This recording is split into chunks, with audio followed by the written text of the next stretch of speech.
My name's Richard Bridge. I'm Access Leadership Fellow and I am Head of Monitoring and Evaluation for the Trees and Forestry Division at Defra. So I lead a team for a 3-year evaluation of the Nature for Climate Fund tree programme, and that is looking at a process evaluation, an impact evaluation, and also the value for money aspect of it.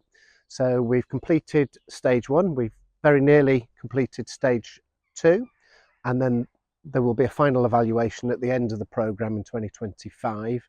So the Nature for Climate Fund programme is primarily focused on woodland creation, and that can be planting on private land, that can be also planting with woodland creation partnerships, so that might be community forests, with Woodland Trust in Northern Forest or national forests, and it also is also about planting on public land, so that might be Forestry England, that could also be other government departments, Crown Estate, church commissioners. So the hope that from an evaluation is twofold, really, I think, and this to a certain extent applies to any evaluation, but with a government major project, it's particularly important that you first of all there's learning that is achieved, and you actually understand which particular work streams, which particular projects have worked well, and quite conversely, which have not worked well and which have potentially failed and which you might want to discontinue in future periods. There are other aspects to the Nature for Climate Fund programme, so it's not just about woodland creation, it can be also about woodland management, it can be about sector capacity and have we got the right skills within the forestry sector, it can be also about communications and promotion. So there's all sorts of different layers of activity that the programme will look at, and so it's really about learning. That's the absolute key factor that the evaluation will help inform. The other aspect of it is actually having some accountability to the taxpayer, and actually that the evaluation should be able to tell the sort of the public, if you like, that that money has been used in a sensible way, it's been used in a good way, and that value for money aspect can be how efficient are your services, how effective are your services are, but also how what sort of level of equity. So are we actually targeting funds to people who most need them? And that might sound slightly counterintuitive when it comes to trees, but we have quite a lot of tree inequity within England. So yeah, there's all sorts of different aspects to an evaluation, but the main two aspects are learning and accountability.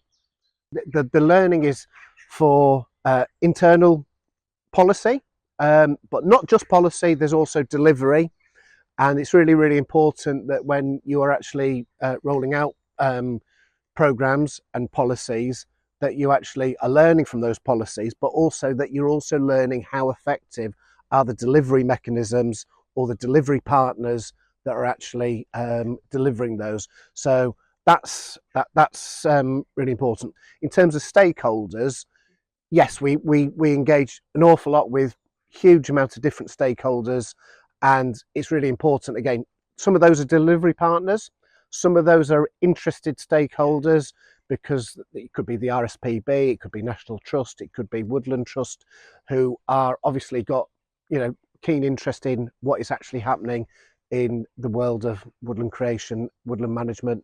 Even people like Friends of the Earth, local authorities. There's multiple stakeholders who are really interested in what we're doing, and they all have a certain view as to what they think should be happening, but they're keen to sort of actually have their input and actually understand. So the evaluation will also go out and talk to those stakeholders as well, to make sure that we're actually reflecting what their opinions are and how effective our programme is. So my background is quite varied. So I started off working in the private sector in as an accountant, effectively. I then, when I'd done that for about 20 years, and then after that I worked in the voluntary sector, working in a number of different Citizens Advice Bureau. I then went back to university, and as a mature student, did an undergraduate in social policy and then a master's in social research.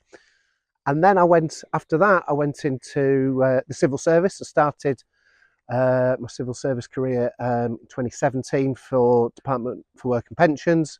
And more recently, I joined Defra in 2 years ago, 2022.